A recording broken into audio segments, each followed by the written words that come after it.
Cuando todo se vuelve lo suficientemente barato para ganar, en realidad nadie gana. El ascenso económico de China se construyó sobre lo barato, y hoy esa misma idea se ha convertido en su mayor vulnerabilidad. Cuando la gente habla del milagro económico de China, imagina ciudades que surgen del suelo en cuestión de meses, fábricas que se extienden más allá de donde alcanza la vista y puertos repletos de contenedores que parecen más grandes que rascacielos. Piensan en una ola imparable de exportaciones que recorrió el mundo, llenando estanterías en todos los países con productos más baratos de lo que nadie podía fabricar. Durante décadas, la historia pareció simple. China ganó porque China era más barata. Mano de obra más barata. Producción más barata. Todo más barato. Pero existe una regla en la economía, más antigua que cualquier imperio. Cuando el precio se convierte en la única ventaja, el sistema entero empieza a romperse.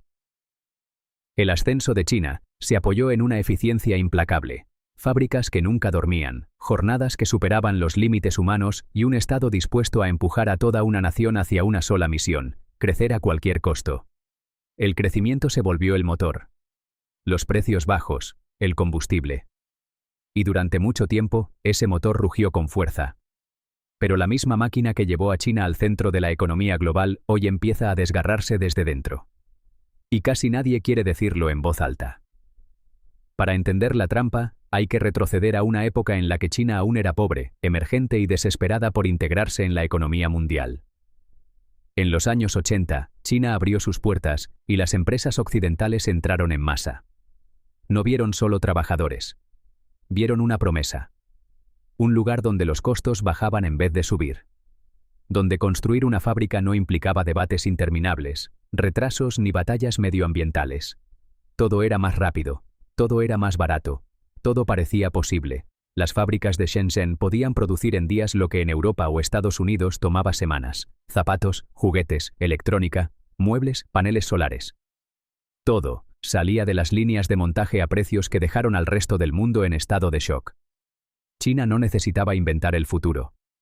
Solo necesitaba hacerlo más barato. Y durante un tiempo, funcionó. Más que funcionar, reconfiguró la economía global. El mundo se volvió dependiente de los precios bajos de China. Pero detrás de esos precios había un sistema que solo podía sobrevivir si seguía empujando más fuerte, expandiéndose sin parar y produciendo más de lo que el mundo realmente necesitaba. China descubrió una idea simple, pero peligrosa. Si produces más que tus competidores, si construyes más fábricas, más acero, más coches, más electrónica, no solo compites en el mercado, te conviertes en el mercado. Pero la sobrecapacidad es un arma de doble filo. Otorga poder, pero también crea dependencia. Cuando una máquina produce demasiado, no puede frenar. Debe seguir funcionando incluso cuando la demanda cae. Incluso cuando nadie necesita lo que produce. Incluso cuando la única forma de sobrevivir es bajar precios una y otra vez, hasta que el beneficio desaparece. Ahí es donde comenzó la trampa. A partir de la década de 2010, China producía demasiado de casi todo. Demasiado acero, demasiados paneles solares, demasiados vehículos eléctricos, demasiados productos químicos, textiles y materiales de construcción. El mundo no crecía lo suficientemente rápido para absorberlo todo. Pero China no podía detenerse. Una fábrica que desacelera, colapsa. Una empresa que se detiene, muere. Una provincia que reporta menor crecimiento, es castigada. Así que el sistema siguió avanzando, porque el sistema no tenía frenos. Cuando llegaron los excedentes, China hizo lo único que podía hacer: bajar precios. Una vez más. Y otra. Y otra. Empresas vendiendo por debajo del costo. Industrias enteras operando con pérdidas. Acerías exportando acero a precios imposibles. Fabricantes de paneles solares eliminando márgenes. Empresas de vehículos eléctricos vendiendo tan barato que en Occidente ya no se hablaba de competencia, sino de dumping. China ganó la guerra de precios, pero también empezó a sangrar. Cada caída de precios redujo márgenes. Márgenes más bajos obligaron a endeudarse. Más deuda impulsó más expansión. Y más expansión empujó los precios aún más abajo. El sistema entró en un círculo vicioso, una carrera hacia el fondo sin línea de meta. Y dentro de ese círculo estaba el trabajador chino. En los años 90 y principios de los 2000, los salarios crecieron con rapidez. Millones pasaron del campo a las fábricas, de las fábricas a las ciudades, y de las ciudades a la clase media. Pero cuando la sobrecapacidad tomó el control, la matemática cambió. Las empresas que luchan por sobrevivir no pueden subir salarios. Las fábricas con márgenes mínimos no pueden ofrecer estabilidad. El sueño de la clase media china se ralentizó. Y luego se detuvo. Los precios bajaban más rápido de lo que los salarios podían subir. Cuando los beneficios colapsaron, China recurrió al sector inmobiliario para mantener viva la ilusión de crecimiento. El resultado fue visible para todos. Ciudades fantasma, torres vacías, centros comerciales abandonados, autopistas que no llevaban a ninguna parte. No fueron errores. Fueron válvulas de presión. La construcción absorbía acero, cemento, maquinaria y mano de obra que no tenían otro destino. Durante años, pareció un milagro. Hasta que dejó de serlo. Evergrande. Country Garden. Imperios levantados sobre deuda y expectativas. Cuando comenzaron a caer, China enfrentó la mayor corrección inmobiliaria de la historia moderna. Mientras tanto, el resto del mundo empezó a reaccionar.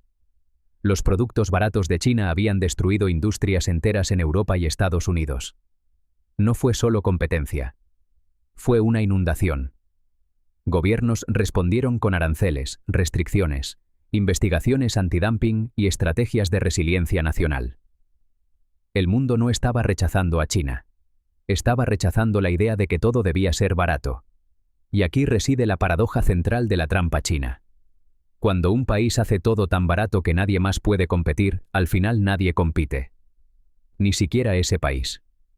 Hoy China no enfrenta inflación. Enfrenta algo más peligroso. Deflación. Precios que caen no porque la vida sea mejor, sino porque las empresas están desesperadas.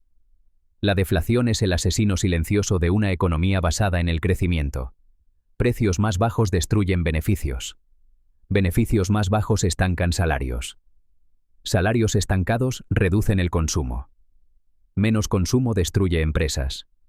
Y empresas quebradas debilitan a los bancos. La baratura se convierte en una reacción en cadena. Y esa reacción ya ha comenzado. Japón lo vivió en los años 90. Corea del Sur, durante la crisis asiática. Taiwán cuando colapsaron los precios de los chips. Todo país que construyó su prosperidad sobre costos bajos terminó chocando contra el mismo muro.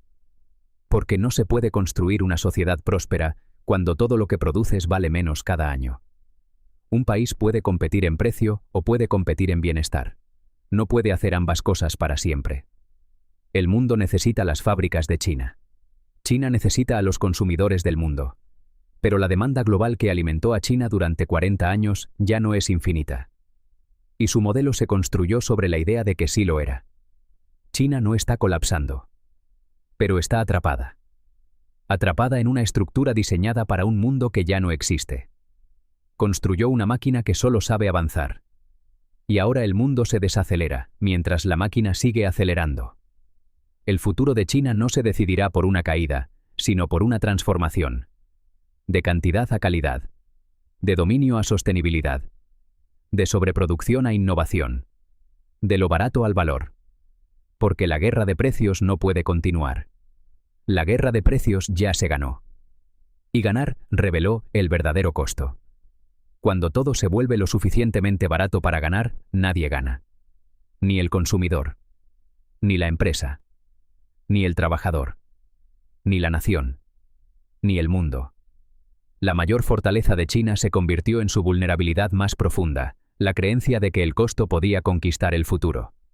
Pero el futuro no pertenece al más barato, sino al más fuerte, y la verdadera fortaleza nunca está en oferta.